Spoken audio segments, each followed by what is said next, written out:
Hey everyone, John here, and welcome back to some more Let's Play Unicorn Overlord. Alright, so today, like I said last time, we got a bunch of rapport conversations to do. I went and got a lot of them. So, we're gonna be here for a while. Let's get started with the ones right near us, because I was doing a little bit of grinding. I was thinking about what to do for grinding, actually. I'm thinking, I want to try to at least get the characters I'm using up to at least 30. Mostly because the grinding materials I'm getting don't really do much past level 30. So it's like really no point in trying to get them any higher than that. Oh, and I did fully max out this other unit. So now, I really don't even know what to do with my renown anymore. Or my honors now. It's like, unless I want to just recruit a bunch of generics that I don't really do anything with them. Anyway. Let's get started on these rapports. Like I said, we'll start with the ones nearest to us, and then we'll just try to work our way down the list and take on whatever ones we see as we go around. So let's start here with Bertrand and Goval. Some scar you got there, Bertrand? The one on my forehead, you mean? I earned it back when Zenoira first invaded our lands. Kinda hard to imagine how with a shield as massive as yours. It was a swordsman. Enemy soldier wielding the keenest of twin blades. He struck fast. Faster than a bear like me can hope to avoid. And no matter how large or sturdy a shield you may hold, it may as well not exist if you can't even make use of it. I didn't realize. The monster cut down our brethren without so much as a moment's hesitation. I was lucky to escape with my life. Or cursed, you could say. Apologies if I frightened you. That's not it. I'm just surprised a guy like as tough as you could get beat like that. Anyway, where is he now? I want to get a good swing at him myself. Fortunately, the man has long since passed. We ambushed him after the initial hostilities, and overwhelmed him through sheer force of numbers. But as you well know, the tide of war had already turned against us. We had our revenge, yes, but could do nothing to stem Zenoira's vile onslaught. And he's already dead and gone. Same goes for my dream of avenging you. Enough, Goval. I won't let you throw your life away over something so trivial. I've lost far too many friends to this war. Too many people I love. But that's why I'm here. To make sure I never have to lose anyone else again. Hold on. Did you just call me your friend? Huh. Guess he's not wrong. We might have had our history and all, but things are different now. We're fighting for the same army. Bleeding the same blood. Feels pretty good knowing I've got a friend like you watching my back. And I'll try not to go running off too much.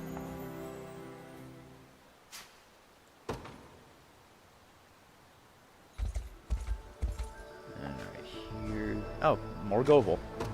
Unify and Goval. I don't get it, Goval.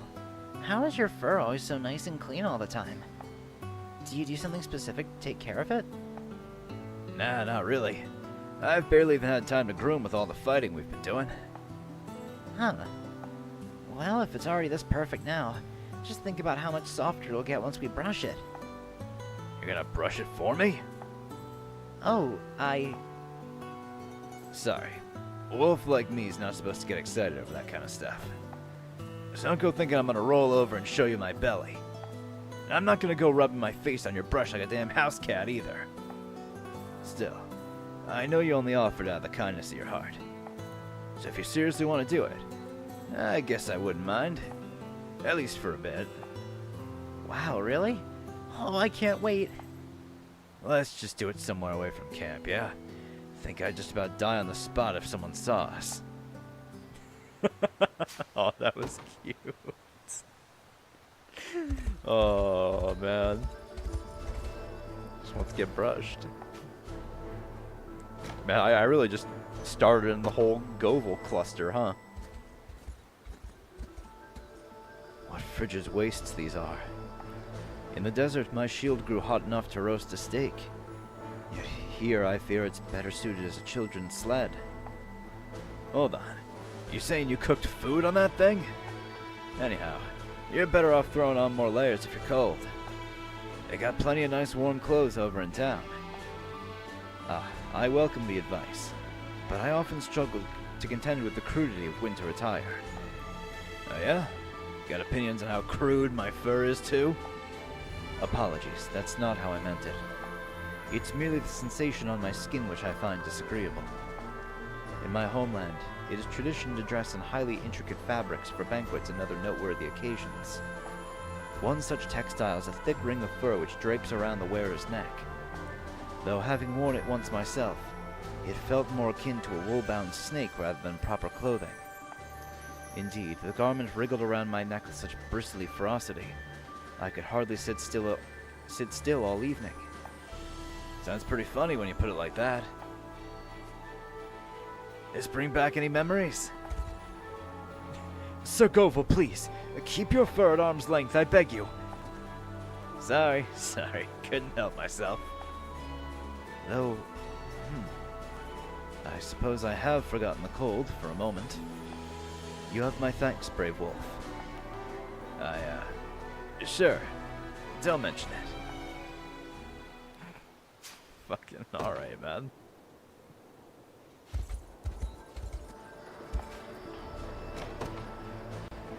I think that's actually all the Goval ones now. Although I think there might be one more. I see your tail is wagging, Goval. Is there something you're feeling especially pleased with? Not really, no. Just kinda does that sometimes. Like when I see a friend come home safe. You mean to say my presence is the cause of such a phenomenon? Now that I think about it, this very thing used to happen to the dog on Palavia whenever she saw me. I'm not a pet, you know. How would you feel if I said you reminded me of a damn monkey? Not especially thrilled, I suppose. Forgive my lack of manners, Goval. Besides, you're far more majestic than those adorable little dogs could ever hope to be. Oh yeah?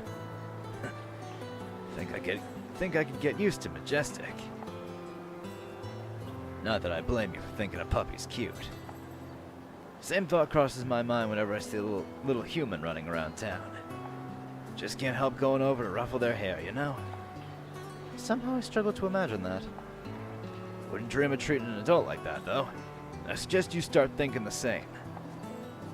Tell any bestial they remind you of a pet, and they might just try and rip your throat out.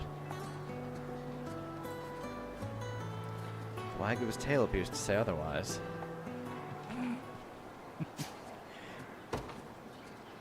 He doesn't need to act all tsundere about being called a dog. Although I suppose it's a matter of pride. Oh, that reminds me, I never did Carved of Bastoria Stone. I'll have to do that one too. Oh wait. There's another conversation down here. This is a Unifi one? Oh no, Keitra and Osh. Okay. There you are, Osh. I need your help, fast. What do you think you're doing? Unhand my collar this instant. Just drags him off. All I need you to do is use your magic to melt this ice, okay? My pendant's stuck in there. I must have dropped it while I was walking around here last night. By the time I realized it this morning, it was already frozen solid. And why do you need me to help? I am a powerful sorcerer, not a piece of charcoal willing to summon forth flames at your every convenience. Now, if you'll excuse me, I'd like to get back to my studies. I have little enough respite as it is without your interruptions. Wait, please. That pendant is the only thing I have left from my mom. What did you say? And yeah, I thought about just breaking the ice with my hammer, but I wouldn't be able to live with myself if I accidentally smashed the pendant too. The candle didn't do much against ice this thick either. So that means magic's the only chance I've got. Fine. But just this once, you understand? Got it. Anyway, it's right over here. Oh, and try not to burn it or anything, okay? I would do no such thing.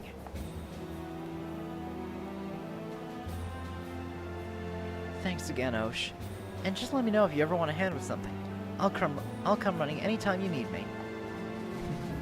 All I ask is that you take greater care of your mementos from now on.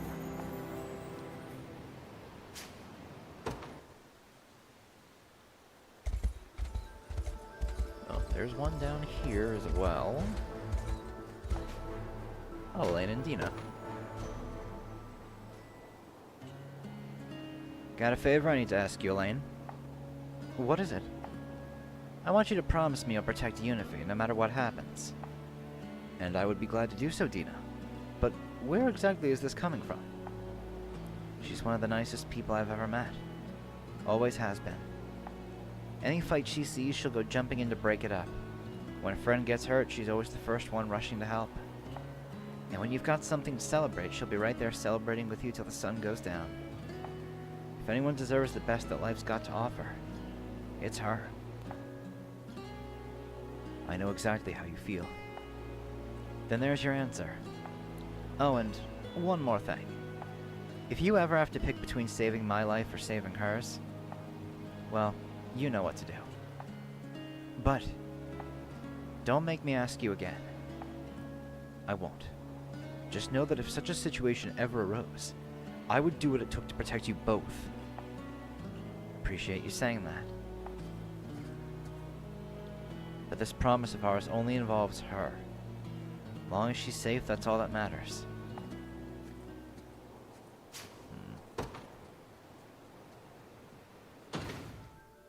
Let's see, anything down here? No? Alright, let's start going down the list then. That's Albion. Oh, I do have Hodrix.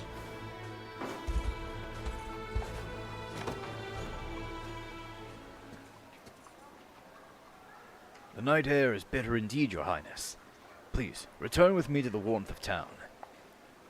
Hodrick? What is it, my liege?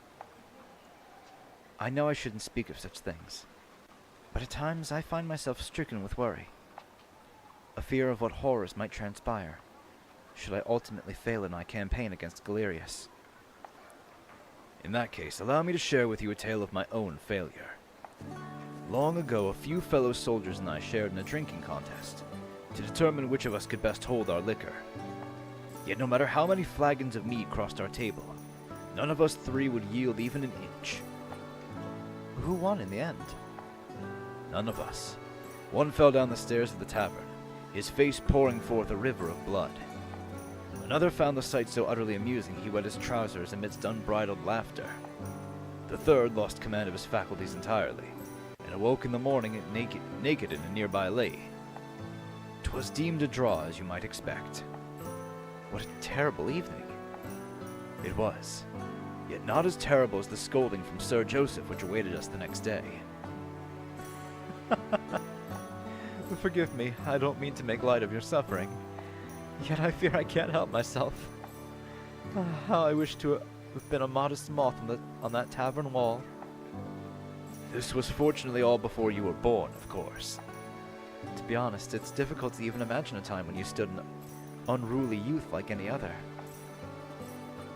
Not like any other, your highness. I must admit, I was the worst of them all. Thank you, Hodrick, for choosing to share this story with me. It is an honor you would merely see fit to listen. I may not be able to lift the burdens from your shoulders, but I shall stand ever at your side when they grow too heavy to bear alone. I have no doubt you shall. Though I can't help but wonder, which of the three men were you, Hodrick? I would very much prefer to leave that to your imagination. Now that I think about it, I never have heard how you acquired that scar on your face. Nor shall you. Let us head to bed, your highness. Got it, so he's the one who fell down the stairs. Oh, man.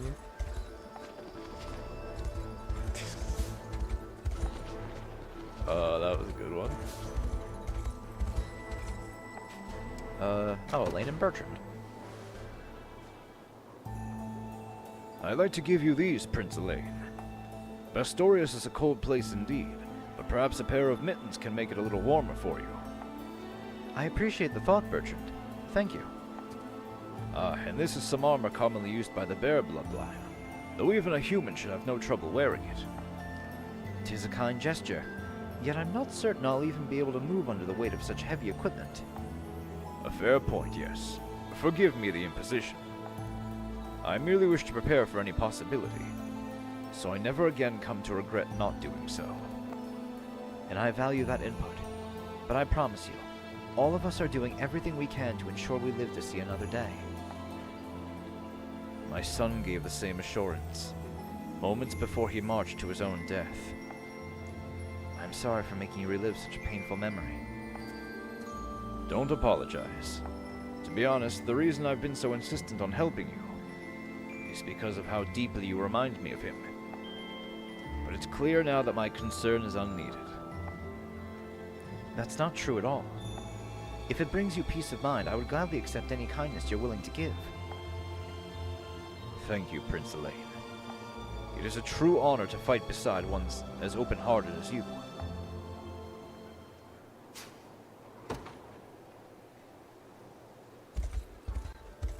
Let's see. Any others around here?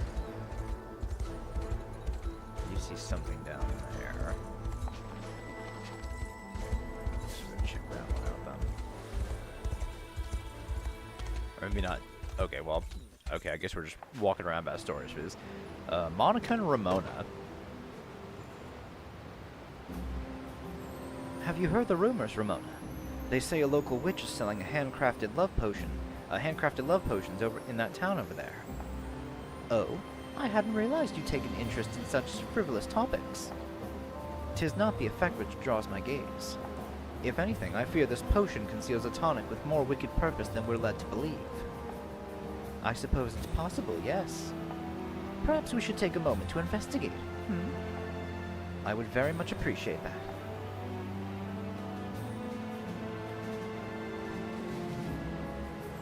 All in all, it seems to be little more than cheap liquor distilled with a few harmless ingredients. As such, it elicits a sense of elation and peace with the world. It does not, however, produce feelings of love for another. 'Tis merely the alcohol making people believe it does. I suppose, in a sense, love is its own intoxication of sorts, predicated upon a blind faith in someone beyond yourself. Should the potion truly yield such fierce emotions, perhaps it's not as deceitful as I first thought. Do you speak from experience, Monica? I have known the allure of love on 1 or 2 occasions, yes. Though I can't say it ever came from a drink in my case. And what if the potion did as it claimed? Would you have used it? Never. A vow of love spoken through unsober words would always ring hollow, compared to one from the heart. Perhaps so. Genuine affection must come from a place of mutual understanding, not heightened moods and garish tinctures. Well said, Ramona.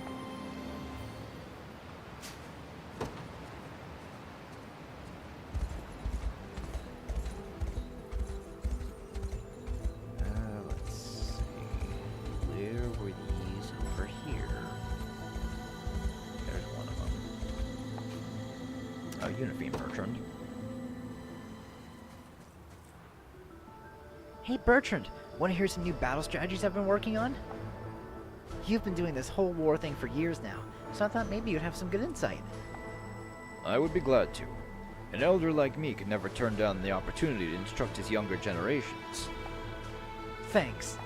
To start, I was thinking we could take advantage of how cold it gets here in Bastorius. Maybe if we just threw some water on the enemy, they'd get frozen in place and wouldn't be able to move. Using our natural habitat as a weapon in itself is an excellent approach, yes. But I fear preventing the water from freezing before battle will prove far too difficult a task. You're right. There's no point just carrying around buckets of ice. If you wish to freeze our enemies, it would be much more realistic to do so using a sorcerer's ice magic. Good point. No buckets weighing us down that way, too.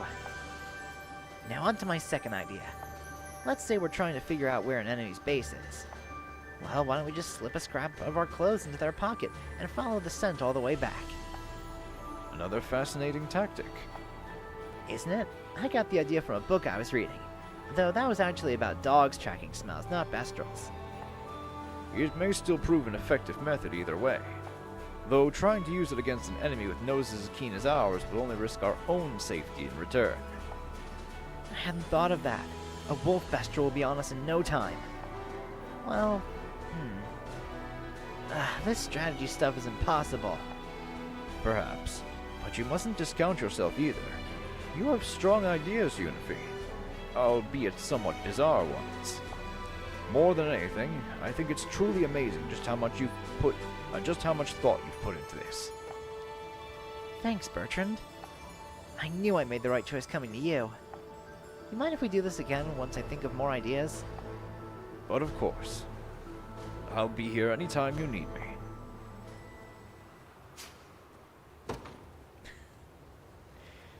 I really like Unify, man. She's so cute. Like, there's so many characters in this game that I really like. It's not fair you only get to choose one.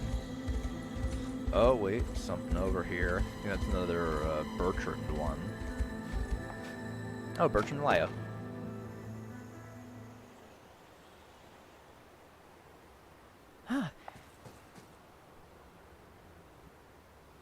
Lower your blade, Leia. I'm not some wild beast if that's what you're worried about. Forgive me, Sir Bertrand. In this dark, all I could see was your massive frame and fur-clad ears. I thought you an animal come to devour our rations. A natural assumption. If anything, I'd be more concerned had the sight not put you on edge. Still, I worry what might have happened had I swung at you by mistake. If only we had a way to set you apart even at a glance. By the way, what is that you're holding? Flowers for my son. The anniversary of his death is fast approaching. I'm sorry. It's all right. I won't be there to lay them on his grave, given the progress of our march. Yet I thought to at least gather his favorites and carry them with me in remembrance. This may sound like an odd suggestion, Sir Bertrand, but have you considered affixing one of those flowers to your armor? Just set me apart as you mentioned before. That's actually not what I meant. In a sense, it might help you feel like your son is still here, traveling beside you all the while. No flower lives forever, of course, but it should last through his anniversary at least. Then I'll do just that. Thank you, Leia. And you, my son. As deeply as I yearn to see you again, I fear our union will have to wait. Aw.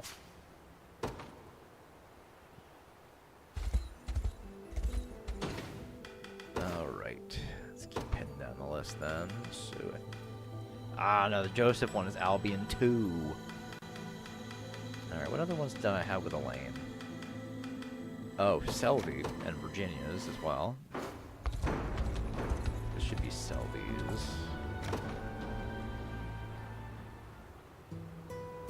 I've come to understand you heard a voice from the heavens, Elaine. At the sanctuary back in Cornea, yes. Interesting. But why were you able to receive its tidings, I wonder? An anatomical peculiarity of your royal bloodline, perhaps? If only I had the educational background to say for certain. Still, whatever the answer may be, I find myself utterly captivated. You're staring at me rather intently, Selby. My apologies. It seems there's truly no end to the depths of your curiosity. Have you any particular reason for that? Well, if you wish to create the ideal future, you must first understand the failings of history. That's what my father always used to say to me. And though my ambitions aren't quite as lofty as his were, I find there to be few things in this world more compelling than the mysteries of our past. 'Tis a respectable saying indeed. My mother often spoke in a similar way, of the inherent value in studying the chronicles of centuries gone. Please, Elaine, it's just an old proverb. You shouldn't read too much into it.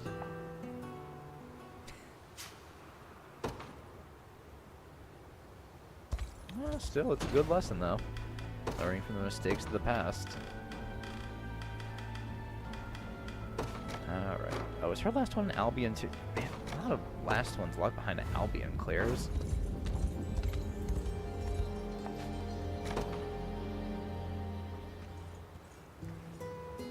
Well, look who showed up on time. Good kid. Please, Virginia, I'm a grown man, not a child. Then prove it. Take a look at this. A chessboard. Just like we used to play with in the garden at Grand Corinne. Though it was always a one-sided affair, in truth. Every time I won, you'd swear you would finally beat me in our next game. Yet we were cast half a continent away from each other before I had the chance to make good on that promise. I wasn't particularly pleased about being forced to abandon our rivalry when I was so far ahead either. Lucky for us, the time has come for you to avenge your past failures. If you can. I can, and I will.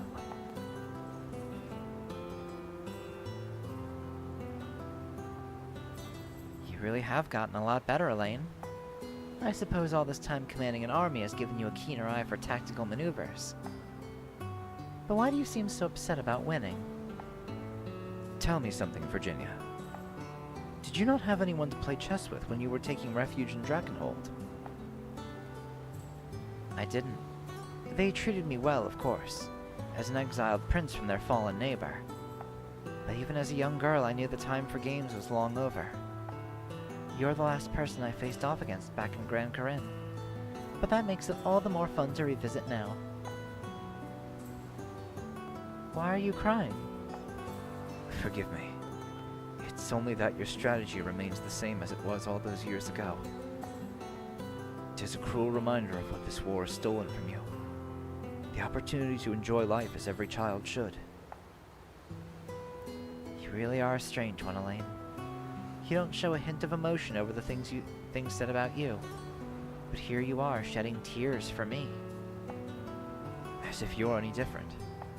You're always getting angry on my behalf, regardless of what those around you may think of the matter. Maybe so. I'd blame that on a lack of self-restraint more than anything else. Don't think too deeply about it. You know, Elaine, there are only two people who can understand the pain we've been through this past decade. And those people are us. So really, I'm just relieved to know we can be there to feel those emotions for each other.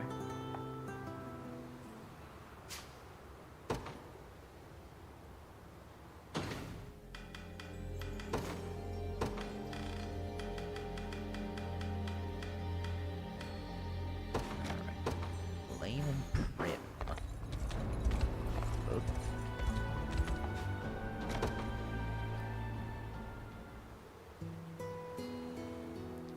Do you and Hilda tend to get along, Prim? For sisters, I can't imagine two more different people. Well, thinking back on it now, I've always felt this impossible distance between us. She excelled at anything she laid her hands on, while I was a bit more clumsy and reserved. And once she met her wyvern, that distance only grew all the greater. I can understand why.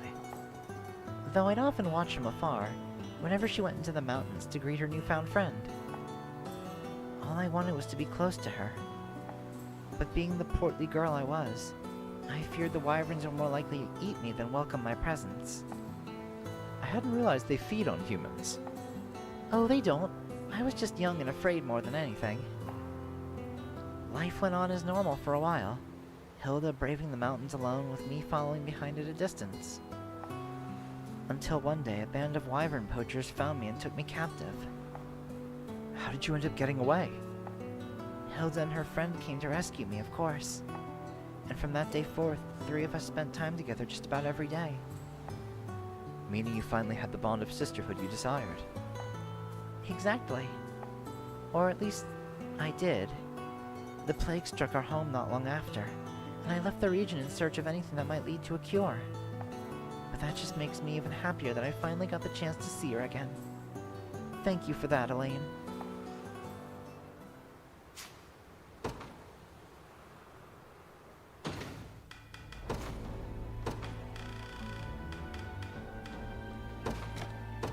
Elaine and Jeremy.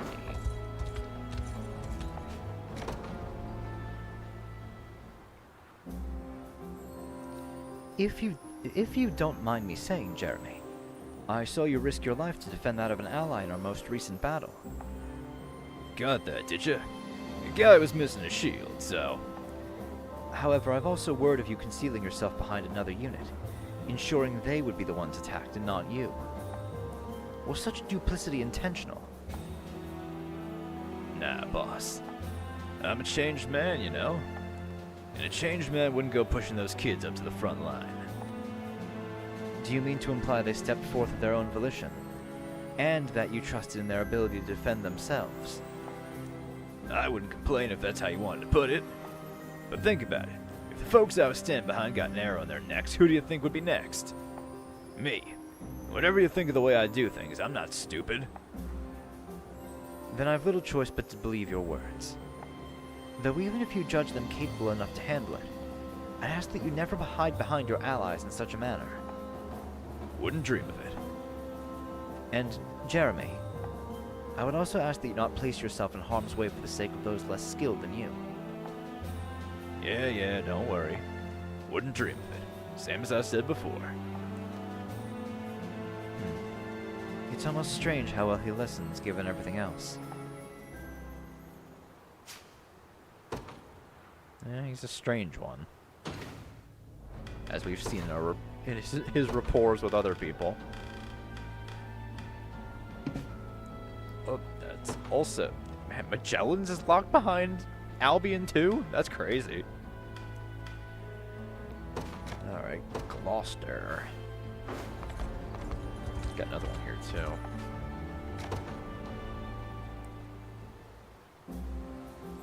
If I may, Gloucester, I heard that during your time as Prince Ludwig's retainer, you also saw to the well-being of Drakenhold's desert.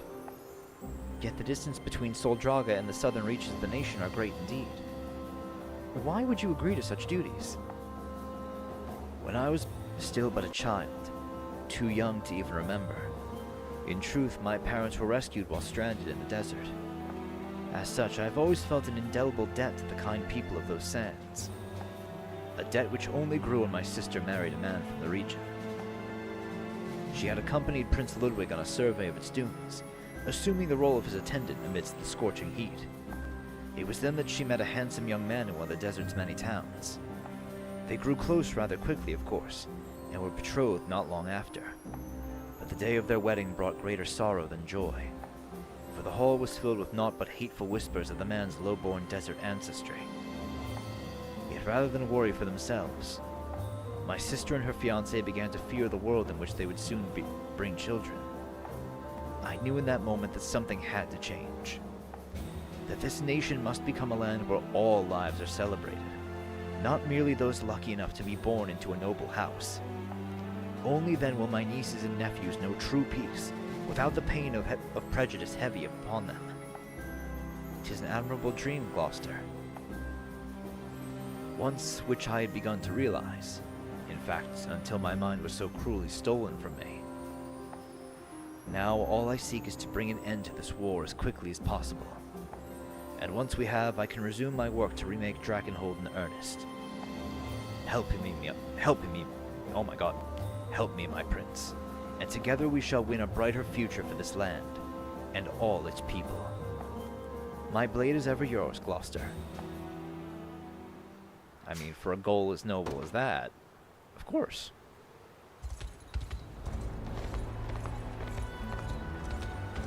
Alright, who do we have down here? Oh, the next one on the list. Elaine and Berengaria. Well, if it isn't everyone's favorite little workhorse. Please, Berengaria, you needn't patronize me. I'm not. Just thought you could use a bit of friendly teasing is all. If everyone keeps treating you like some kind of perfect commander, you'll always feel like you're stuck acting the part. That would be rather stifling, yes. But you and me, we barely know each other. Which means we're free to just breathe. Be ourselves without giving a damn what anyone else thinks. I suppose it would feel rather odd letting my guard down amidst my royal retainers. Right? I wouldn't want to be caught dead talking to my men like this either. You know, Berengaria, I believe that's the first time I've ever seen you laugh like that. You got a problem with it? Not at all. It's almost stunning in a way. Make fun of me again and it'll be the last thing you do.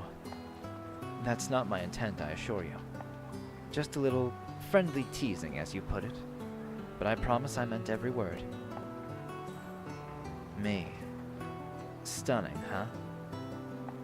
Can't say I've ever thought of myself like that. I don't think anyone's called me it either. But it feels pretty good knowing you think so.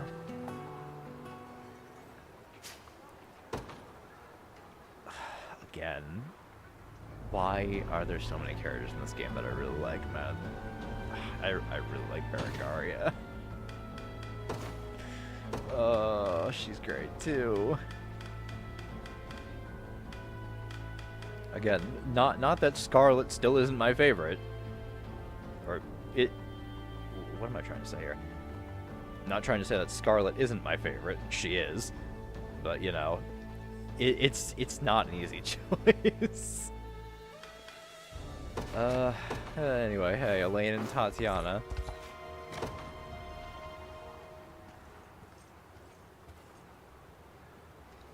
If you need something from me, I suggest you send a messenger instead. You never know when I might lose my temper and attempt to kill you. When we first met, you said you wished to see what ideals I fight for. Yet if you're going to do so, you'll need to observe firsthand how I choose to conduct myself. I would also much prefer not having to avoid you, if at all possible. Especially considering my own desire to study your work. An amusing thought, but without years of dedicated study, you won't even understand what you're looking at. Indeed. I know how hard you've struggled to reach your current level of expertise. And I wouldn't expect a novice such as I to comprehend your research at first glance. Yet if I don't at least try, I feel strongly that I'll never comprehend you either. Grant me that opportunity, Tatiana. Please. I swear I'll not get in your way. What a strange man you are. First you decided not to punish my wrongs, and now you refuse to keep your distance, despite the fact that I clearly despise you. It's more than just plain tolerance, though. You have a strong will, and a dash of ruthlessness, too. I wonder, how will Cornea flourish with you at its helm? And more importantly, how will it fall? I can't say myself, but that's precisely why you should be observing my every move. Both now and after Fevrith is in its rightful hands once more.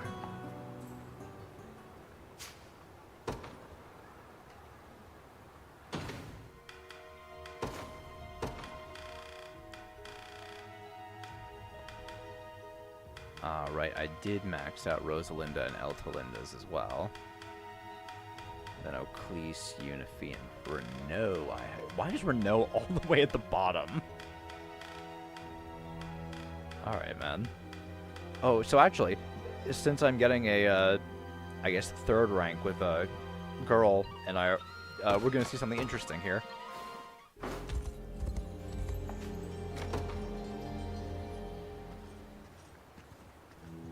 Regarding our recent conversation, Rosalinda. Do you mean the one we had during our last battle? Or the time I kept you from reading your book? Neither, in fact. I speak of the day you fell asleep on my shoulder. What about it? I can't stop thinking about what you said.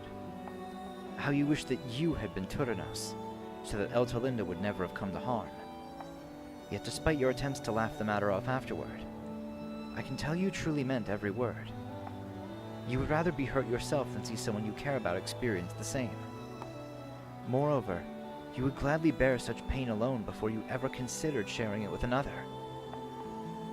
I can't disagree with that.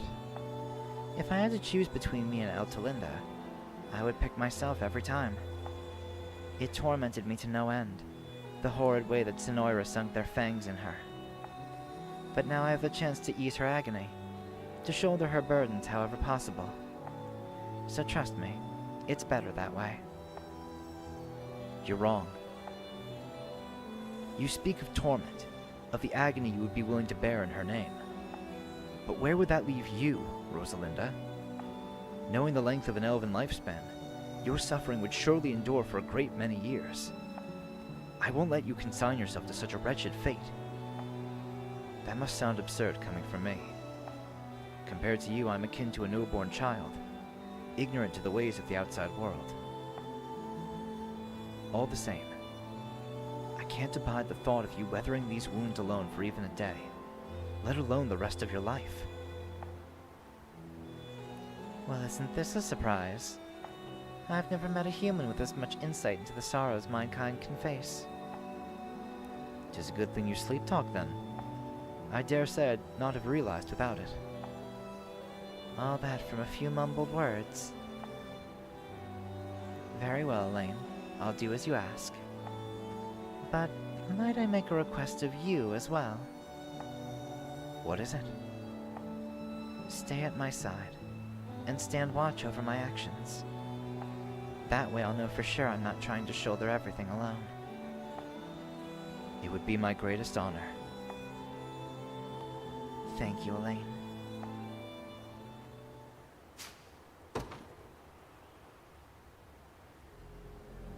'Twas merely a dream.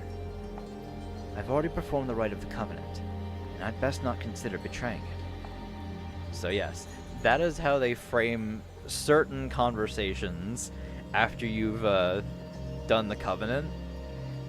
Just a dream. I mean, you still get the conversation, but you don't want to break the rite of the Covenant, considering the punishment you'd face. But yeah, I just find that an interesting thing they do once you perform the rite. That they just frame certain conversations as just your imagination.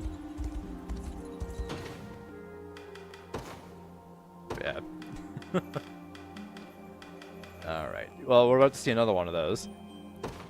So, Eltalinda and Elaine. Oh, that's Adel and Celeste. Let me do Eltalinda and Elaine first.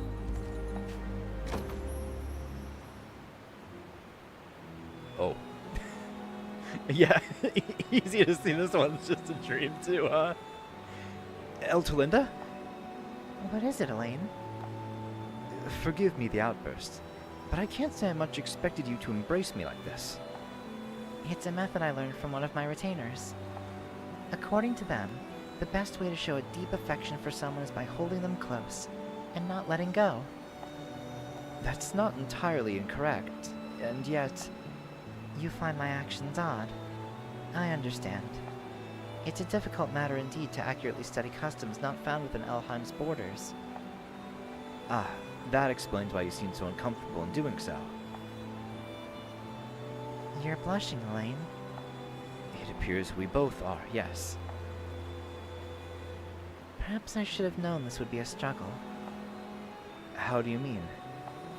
I was only attempting to imitate your traditions as I was taught. Yet all the while, my heart pounded in my chest. I meant to be the leader of my nation, but these feelings only make it more difficult to maintain the distance such a role requires. Should our association prove a hindrance to the war effort? Elaine? I don't want to maintain that distance with you, Eltalinda. And the more our roles demand we stay at arm's length, the more I want to pull you close to me. I admit, I'm happy to know I'm not the only one struggling with this. But try as we might, there will come a time we have to leave each other. 'Tis simply the reality of our differing lifespans. And that's all the more reason to spend as much time together now as we possibly can. You may just be right, Elaine.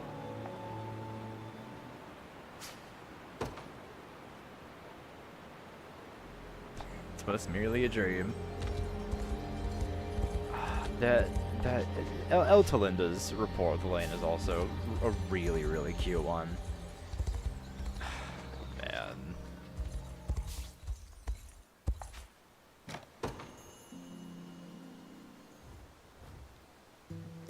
Adel, wait! That was amazing!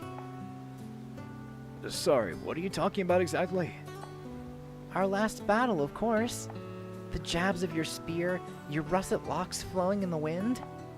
Your cute little eyes as you deliver the final strike. You're a true knight in every sense of the word, and the spitting image of the great hero I used to read about in storybooks. Oh, that's quite the comparison. Thank you. Yet I'm no hero, just a simple soldier looking to keep his people safe. And what does she mean? And what does she mean by cute little eyes, I wonder? In truth, there could be no greater honor than riding to battle beside one as gallant as you. The ideal picture of chivalry, charging forth with blessed spear in hand. Please, Celeste, that's quite enough, I'd say. It's nowhere close. I'll continue to sing your praises from the first dawn till the radiant moon is nestled in the sky, from the first light of dawn till the radiant moon is nestled in the sky's embrace.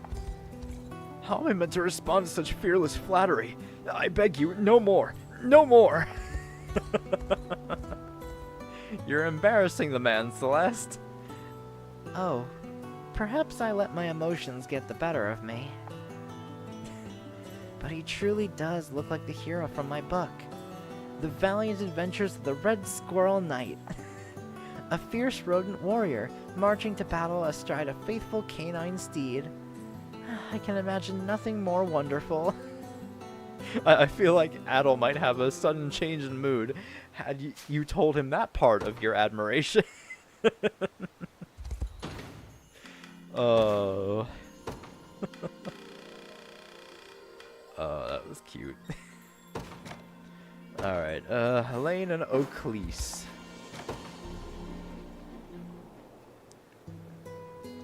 "'Tis rather strange we first met in Cornea, Oclise. Angels such as you are almost never seen outside of Albion, if I understand correctly." "You do? Then what was your reason for leaving, if you don't mind me asking?" "Ever since I was a young girl, I couldn't wait to be rid of my home. Thus, when the opportunity arose to work for the Orthodoxy, I took it, and traveled the world's churches under orders from our pontifex. Despite my relative inexperience, everyone met my arrival with such incredible warmth. None more so than Sharon, with whom I quickly became remarkably close. Yet that cheer turned to despair upon my return to Albion. As I told my parents of my newfound friend, they greeted the news not with joy, but with anger, berated me for ever presuming to make company with a human. I failed to understand. Was the very pontifex they revered not the same race as she? Then the basis for which you fled your home was to be free of the intolerance my parents espoused. Long had they warned me of the dangers of humankind, but I simply couldn't bring myself to share in their bigotry. Though it was only after the condemnation of Sharon that I finally decided to sever ties. At which point I returned to Ronmort to live in the manner I believed in." That must have been a difficult decision to make, Oclise. Even if you felt it to be a warranted one. It was. Of course it was. But I knew if I stayed, I would merely be subjected to more of their despicable slander. While Sharon cared not for a person's race or upbringing, and would gladly welcome any who arrived at her door. It is her greatest virtue, Elaine, and a fatal weakness, should it result in her being taken hostage again. Which is why I must always stay at her side, to excise the buds of her doubts before they ever blossom into full-grown roses. I'm more than certain you'll do just that, Oclise. Sharon's lucky to have such a good friend and faithful protector. Oh, Gamel and Nina. I forgot about this one. Well, if it ain't the old rat I've been hearing so much about. Never thought I'd see you here, of all places. For a while there, every lowlife in Cornea was talking about the noble girl who gave up everything to become a bandit. Me, I could have sworn they'd taken you hostage. How could you think such a thing? The rock rats would never harm anyone without proper reason. Guess it's true what they say then. And that captain yours won't hurt a fly if he thinks it's got something worth living for. Still can't see you fitting in though. The other thieves ever give you any trouble? If anything, I gave myself trouble, but they were always quick to forgive my mistakes. even after I'd torn a hole in a stolen sack of flour, leaving clouds of white powder scattered throughout town. That was you? Way I heard it, people thought the whole place was going up in smoke. It's not one of my fondest memories. We came out of the whole thing empty-handed, save the bits of flour stuck in our hair. They must have truly thought of me as little more than a liability. I don't know about that. Sounds to me like they really cared about you. I'm sure they could tell you were trying as hard as you could. And that's not even mentioning how good you are with that hammer. Me? I'd take you and my gang any day of the week. You truly mean that? Well, I suppose I won't argue then. You know, you might look like a corpse, but you're actually quite a nice person. Sorry, my spam calls. I don't know why I get so many of those fucking things. Let's talk again sometime, shall we? That really how she thanks people? But in spite of the tongue, girl's not half bad.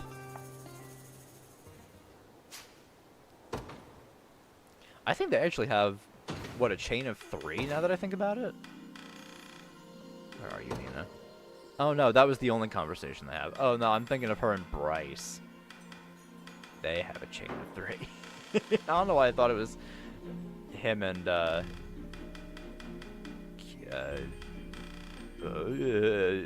Nina. Jesus Christ, John. Oh, he doesn't have 3 with anyone. I mean, he has 2 with Elaine, Celeste, and Mandarin. That's about it. Alright, what other Elaine ones do I have? I think it's just Unify and Renault now. Alright.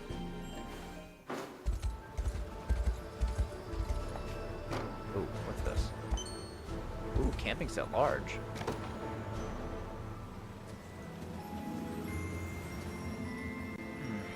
This should be the place. Oh, and the ice is pretty thin around here, so make sure you follow my every step, Elaine. So I shall. Still, it's striking just how dangerous of a land Astorius can be. Especially when something as commonplace as gathering materials can carry deadly implications. I struggle to think how we could ever manage without you, Unify. Why, were you not here next to me, I wouldn't be able to even walk safely. That's a bit of an exaggeration, don't you think? Not in the slightest. Absent your guidance, our battles through the tundra would prove far more difficult. In fact, I would hazard to say you're the only reason we've survived for as long as we have. Well, I'm just happy to help where I can. Now, this next part is where things get really tough. Grab my hand. You'll have to follow my footsteps exactly if you don't want to fall into any holes hidden under the snow. Very well. Whoa, your hand is freezing. While yours is so warm. Guess you'll just have to hold on tight then. I'll thaw you out in no time. Thank you, Unify. To be honest, it's so cold out here, I was beginning to grow somewhat numb. And you didn't think to tell me? You could have gotten frostbite, Elaine. You gotta be careful with that shit, dude. That's serious business. Alright, Elaine and Renault.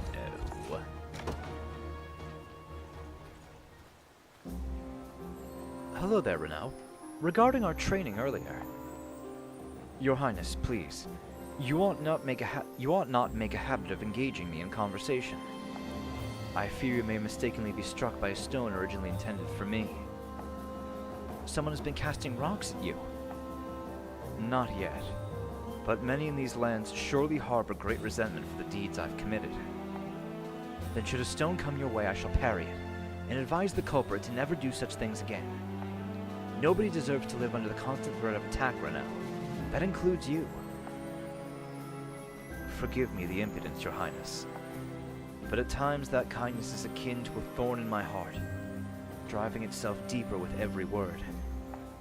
Save your sympathy for one who's worthy of it, rather than waste its blessings on a man such as I. Ever plagued by guilt, I say. Yet you, Renault, did nothing wrong. Perhaps not consciously, but I can never forgive myself for the sins committed in my name. Then allow me to do so in your stead. When you stand at my side, I want you to think only of what's to come, and forget in full the wrongs of your past. Why are you doing this for me, Your Highness? As I'm certain you're aware, Sonora's magic robs its prey of their very lives. Yet those afflicted are not at fault for what transpires under evil's grasp. They too are victims in a sense. I mean, especially now that we know what the magic of control really is, it was literally not Renault doing it. It was someone else. And I refuse to abandon them as the rest of the world has. No, I wish to help. I understand, Your Highness. I shall respect those wishes in whatever manner possible. And in your presence, I shall once more serve as a knight of my people, just as I did so many years ago.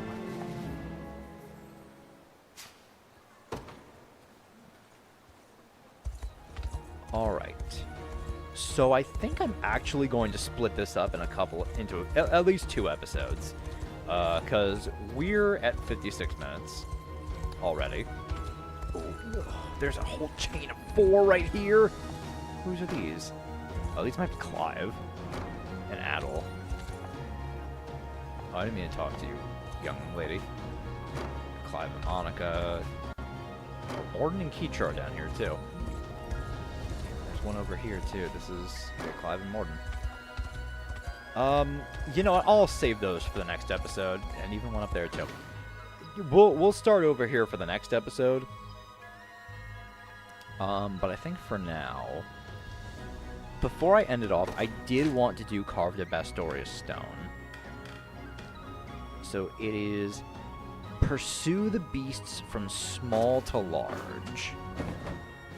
Okay, small to large. So we have bear. Okay, so rat. Rat, I think it's rat, eagle, wolf, bear. I think I have to go to Zagnova, right? Let's see here, rat.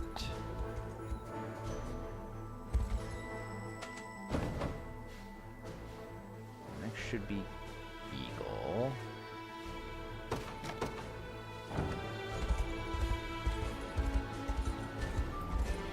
Oh, this isn't the right place. Oh.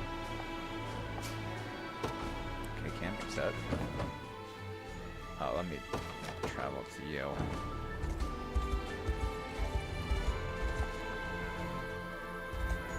Eagle. And wolf.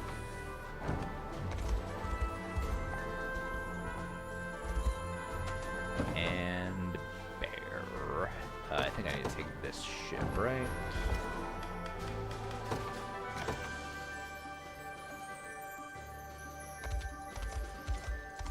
No, this is the... Oh, yes, it is. Alright, Kingsbow Bastarek.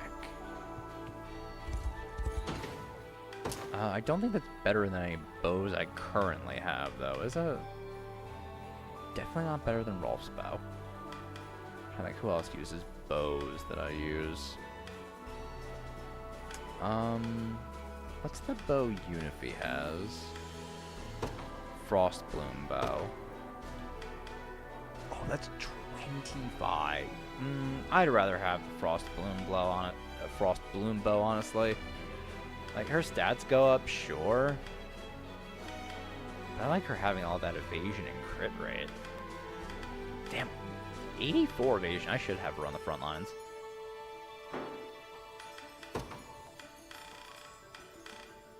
I might end up moving her to the front then in her unit.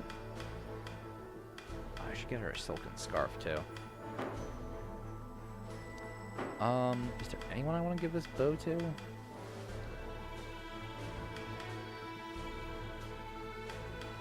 Not any of the... I don't think I want to give this to the elves, right? Yeah, their magic attack goes down, and that's the whole point of them. Is no one else using a bow on my team? I really need other archers, huh?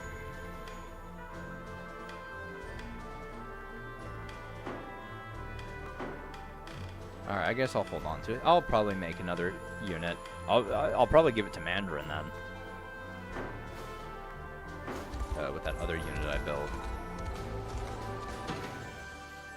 Or I could save it for maybe a unit we get coming up in Albion. I think we get archers in there. I don't remember. It's been a while. Anyway, I'll end things off here. And in the next episode, we will continue doing some more rapports. Starting with this chain of them here in Nordplage. So, I will see you all then. Bye!